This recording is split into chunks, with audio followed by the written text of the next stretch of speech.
요즘 세상에 간첩이 그래서 있습니까? 간첩은 당연히 있죠. 그런데 잡혔다는 것은 흔히 이제 간첩을 그러면 어떻게 잡느냐 하는데. 선생님 반갑습니다. 네, 반갑습니다. 예. 예. 자, 요 카메라만 보시고 예. 자기소개 한번 가자.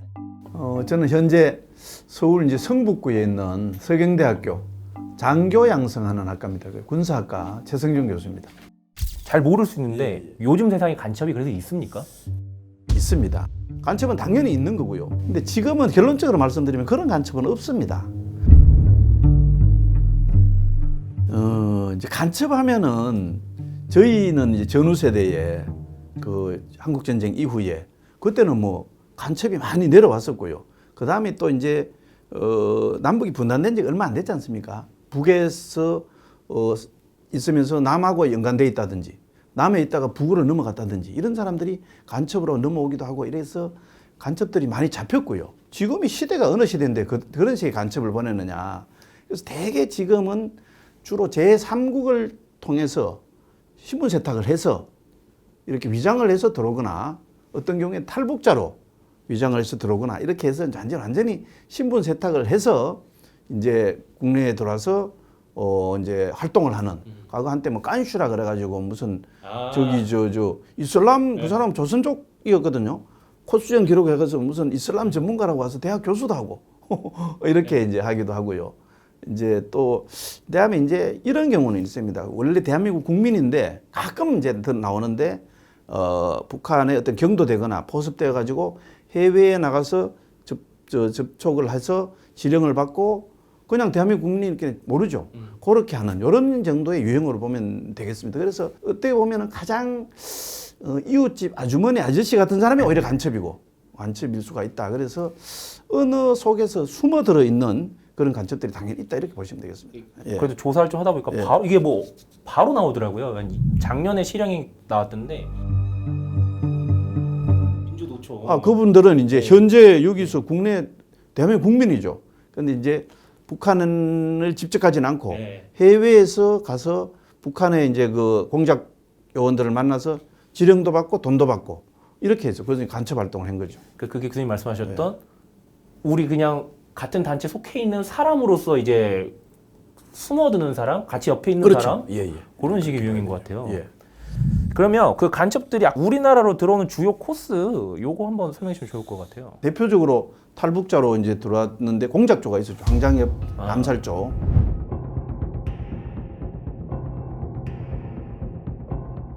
그 황장엽 이제 노동당 비서는 북한의 거물이죠. 그렇죠. 유명하죠. 주체 사상을 사실은 설계를 한 그런 이제 대학자인데 결국은 이제 대한민국으로 망명을 했지 않습니까? 주체 사상을 설계한 사람이 대한민국으로 망명했다는 것은 한국으로 봐서는 굉장히 큰 쾌거고요.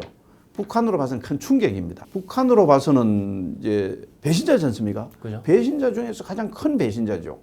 그래서 이제 암살을 해야 되겠다는 생각을 가지고 당시에 이제 정찰총국 소자로 기억하는데요. 두 사람이 시차를 갖고 넘어왔습니다. 탈북자, 실제로 탈북자죠 또. 북한에서 넘어왔으니까 아마 탈북 루트도 비슷하게 거치고 이런 식으로 해서 이제 들어왔는데 이제 아까 말씀드린 것처럼 조사 과정에서 보니까 뭔가 미심쩍은 게 있어서 조사를 하다가 보니까 이제 이 사람들이 그런 공작적인 목적을 갖고 왔다는 게 드러났고요. 그래서 최종적으로 재판에서 10년인가 형을 받은 걸로 알고 있고요. 아마 정확하게 그 뒤는 추적은 안 해봤는데 뭐 지금은 어느 정도 전향을 했겠죠. 자기도 전향을 해야지 또 대한민국에서 살 수 있으니까. 국정 입장에서는 되게 쾌거였겠어요. 그 엄청 거물을 잡으려고 북한에 직접 보낸. 그렇죠. 네. 그 당시는 저는 저도 뭐 현직에 있었을 때인데 그 얘기를 듣고 야 정말 북한이 암살조라는 거를 이런 걸 운영을 하는구나. 뭐 경우에 따라서 나도 함부로 까불다 보면 암살되는 이런 좀 섬찟한 생각이 들었죠. 탈북자 입장 들으면 탈북자는 대한민국 국민일까요, 아닐까요? 헌법상 뭐 헌법상 대한민국 국민이지 예, 않습니까? 그렇지만 대한민국 국민이 되기 전에 가려내야 됩니다. 이제 이걸. 그런데 이제 그렇죠. 제일 처음에 가려내는 게 사실은 간첩을 먼저 가려내는 게 아니고요. 뭐를 가려내냐면 정말 대한민국 국민이냐 이거를 먼저 가려냅니다. 왜 그럴까요? 말이 통하고 뭐 다. 바로 그겁니다. 네. 우리나라 사람하고 북한의 탈북자가 아니라도 우리나라에 들어오는 우리 한국말, 조선말 쓰는 사람이 많이 있죠. 그렇죠. 예. 그런 사람들이 경우에 따라서 생뚱맞게 나는 탈북자다 이렇게 하고 들어오는 사람들이 있어요. 왜 그럴까요? 그러니까 뭐 조선족이나. 왜 그럴까요? 왜 그럴까요? 그냥 한국이 좋아서 그런가? 우리나라 이 주민등록증 값이 높습니다.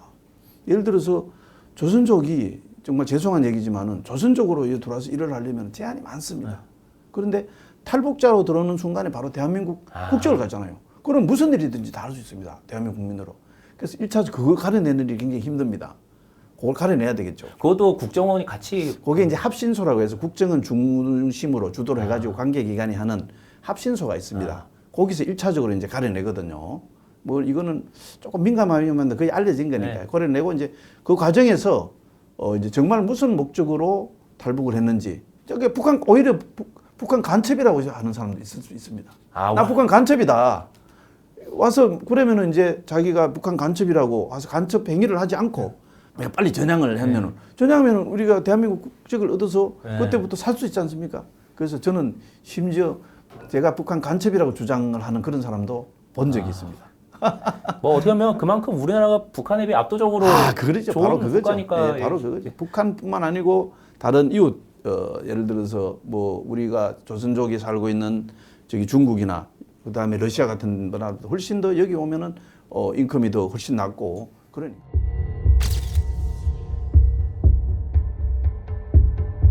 이한영이라고 김정일 처족하죠. 근데 그것도 노출되는 바람에 죽었습니다. 그 자연스럽게 이한영 사건 얘기는 해주시면 좋을 것 같아요. 이한영 같은 경우도 이 친구가 이제 망명을 해왔습니다. 남한으로 대한민국으로. 그래서 우리로서는 로얄 패밀리이기 때문에 이제 정보 가치가 있고 이렇게 해서 받아들이고 해서 또 잘 해줬습니다. 나중에는 이게 자기는 항상 신변에 그 위협이 있을 거라는 걸 알기 때문에 심지어 성형수술까지 했거든요. 이름도 이제 바꾸고 이렇게 살다가 이제 남한에 좀 오래 살다 보니까 약간 간이 이제 배 밖에 나와가지고 그래서 이제 또 막 정부 지원도 좀 끊어지고 하니까 돈이 필요하고 그러니까 방송 활동 같은 이런 거를 했습니다. 그렇게 해가지고 뭐 언론에 이제 인터뷰하고 하니까 자연스럽게 뭐 북한에서 왔고 뭐 그 다음에 이렇게 해서 얼굴도 노출되고 이름도 노출되고 그러면서 궁극적으로 이제 이 본인이 살던 집까지 노출이 됐죠. 그 당시 제가 알기로는 성남 근처에 어디 그 이제 집이었는데 그때 총격을 받고 이제 쓰러졌는데 자기가 쓰러질 때 그 이제 북한일 거라고 이렇게 숨지기 전에 아마 얘기를 하고 죽은 그런 사건이죠.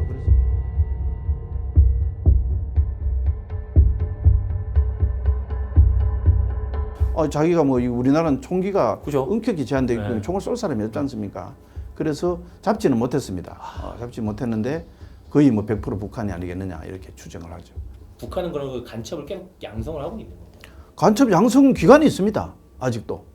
지금 이제 북한은 현재 원래는 노동당 산하에 이제 여러 정보기관이 흩어져 있다가 그거를 이제 김정일이 국방위원장이 되면서 정찰총국이라는 걸 만들어서 거기다 다 모아놨습니다. 거기서 보면 이제 해외에 가서 공작 활동하는 데도 있고 난파 간첩을 하는 데도 있고 그 기관들이 있는데 계속 간첩을 뭔가 양성하고 해야 될 거 아니겠습니까? 그래서 이제 과거에 예를 들어서 뭐 김현희 알지 않습니까? 김현희 같은 경우가 이제 얘기가 나오면서 자기가 이제 얘기를 다 했죠. 흔히 이제 초대소라고 하거든요. 초대소 같은 공작 양성하는 그런 어떤 비밀 장소, 밀봉局이라고 하죠. 그런 데서 이제 간첩을 양성하고 뭐 그다음에 부여 무장 간첩의 그 이제 김동식 같은 사람들도 와서 이제 그렇게 정언을 했죠. 자기가 그런 초대소에서 몇 년간 현지화 교육, 저기 대한민국에 가서 대한민국 사람처럼 똑같이 살 수 있도록 그렇게 해서 뭐 심지어는 뭐 이렇게 거리도 만들어 놓고 한국 음식도 먹이고 말도 대한민국 말 쓰고 그런 그 기관이 현재도까지도 존재를 할 거고요. 뭐 김현희 같은 경우는 이제 원래 외국어를 잘하니까 외국어에 특화된 그런 공장으로 키우기도 하고 그렇게 계속 키운다고 보면 되죠. 좀 생각이 드는데 그렇게 북한이 이렇게 끊임없이 간첩을 양성하고 보내는 이유가 뭐라고 생각하세요? 이제 오히려 공작적인 측면, 자기들이 이제 대한민국 사회에서 바라는 게 있을 겁니다. 예를 들어서 조금 전에 얘기했던 거기 민노총 간부를 예를 들어서 해외로 포섭해가지고 그들이 원하는 방향으로 여론도 조작할 수가 있고요. 그 다음에 그들이 바라는 방향으로 대한민국의 사회를 혼란시킬 수도 있고 그런 목적을 다 갖고 있기 때문에 대신에 이제 북한이 이제 어쨌든 체제 경쟁에서는 이미 졌지 않습니까? 졌다고 봐야 되는데 그럼에도 불구하고 북한이 계속 그러면 우리는 졌다 이렇게 살지는 않을 거고요. 결국은 언젠가는 대한민국을 우리가 이길 수 있고 꺾을 수 있다는 목표를 가지고 있을 텐데 그에 대한 여러 가지 방법이 있을 텐데 우선은 제일 쉬운 방법은 전쟁에서 우리를 복속시키면 되겠지만 그거는 사실 어렵지 않습니까? 그런데 이제 간첩 같은 경우는 은밀한 속에서 있는지 없는지 모르는 속에서 그 비용 대비 효과면 그 다음에 여러 가지 이제 측면에서 필요하기 때문에 끊임없이 간첩을 양성하고 그 다음에 아직도 보내고 있다 생각하고요. 그런데 잡혔다는 것은 있다는 얘기고 그만큼 잡히지 않은 간첩이 더 많다고 보면 되죠.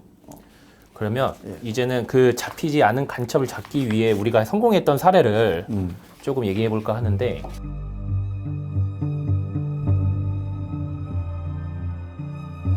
정인이 지금 살아서 열심히 또 방송도 나가고 아, 그래요? 하고 있습니다. 이제 김동식이죠. 아. 그분은 근데 이게 이제 대표적으로 흔히 이제 간첩을 그러면 어떻게 잡느냐 하는데 간첩이라는 게 내가 간첩이라고 이마에 써붙이고 다니는 사람은 없지 않겠습니까? 그래서 이제 흔히 공작 중에서 가장 그 폼나고 효과 있는 공작이 역공작이라는 거거든요. 잡은 간첩을 모두 다 공개를 하지 않는 경우도 있습니다. 경우에 따라서는 재판에 넘기지도 않을 수도 있어요. 근데 물론 그런 결심은 최종적으로 대통령이 해야 되겠죠. 오히려 이거를 잘 활용하면은 더 큰 이제 간첩을 잡고 우리 국가 안보를 더 지킬 수 있겠다. 이런 경우도 있습니다.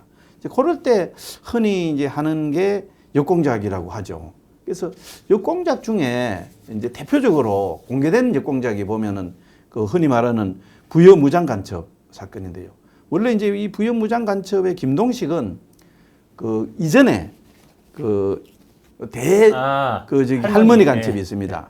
그 할머니 간첩은 정말 어떻게 보면은 우리 대공 역사에서는 정말 아픈 그런데 이 사람이 오랫동안 남한에서 공작을 하고 이 사람은 원래 제주도 출신인데 북한에 넘어갔다가 다시 내려와서 여기서 이제 고쳐버려 있었죠. 있는데 이제 성공을 하고 해서 이제 자기도 이제 북한에 가서 대접도 받고 이렇게 되었는데 데려갈 사람이로 선택된 사람이 이제 김동식입니다. 그래서 김동식 이 사람이 이 할머니를 잘 데려가서 북한에 모셔다 드리는 바람에 영웅치료를 받았어요. 북한 입장에서는 한 번 더 활용을 하고 싶죠. 와, 너무 잘 훈련됐고 그 당시에는 조금 세세대 공작원이라 그래가지고 과거에는 주로 그 남한 출신들을 많이 내보냈습니다.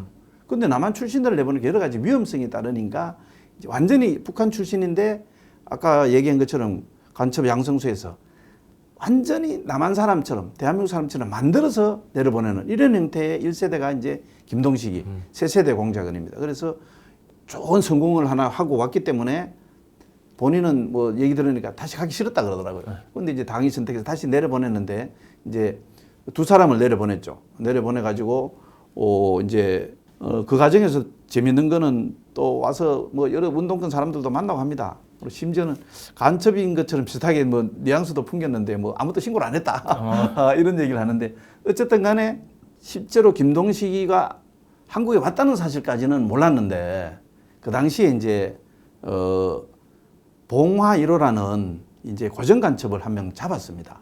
잡았는데 쉽게 말하면 이제 전향을 시킨 거죠. 네가 이제 그래서 나를 좀 데려가 달라. 나도 한국에서 너무 오래 살아서 이제 피곤하다. 이렇게 아마 북한에 타전을 한 것 같아요.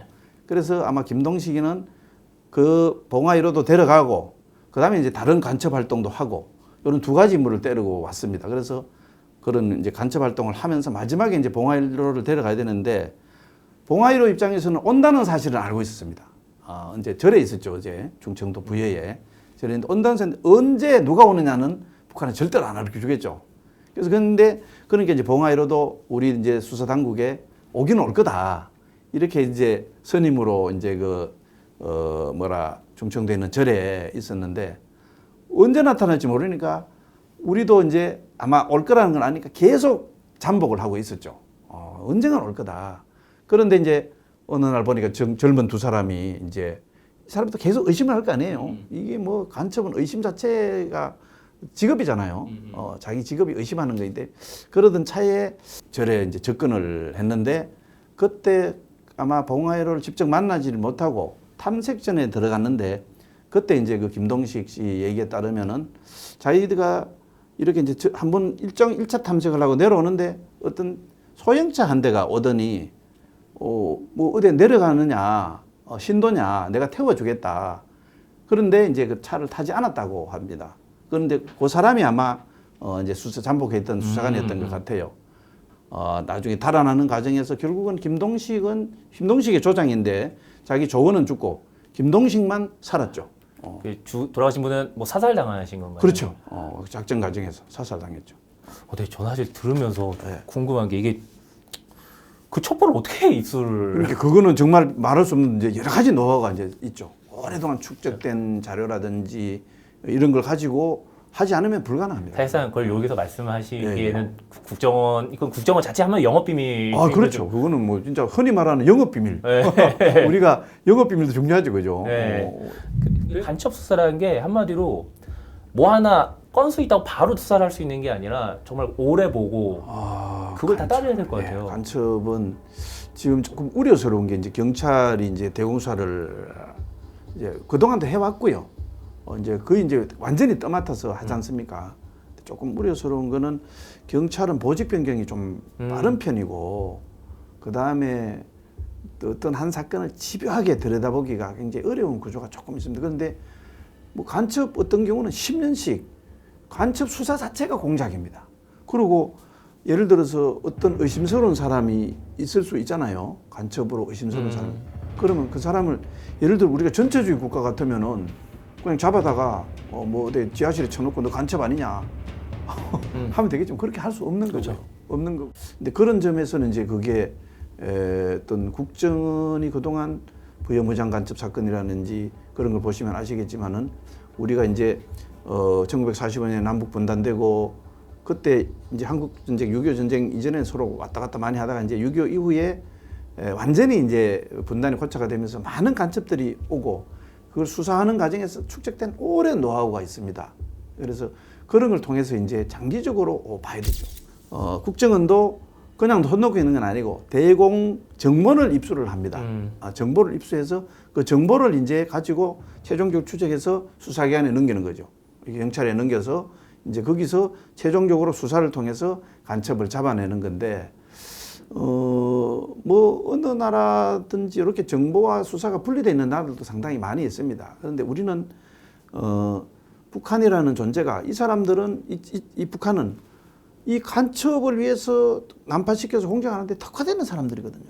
오랫동안 그게 기술이 있는데 그것을 정보를 가지고 수사까지 하지 않으면은 안 되는 부분이 분명히 있거든요. 수사도 공작이라고 그랬지 않습니까?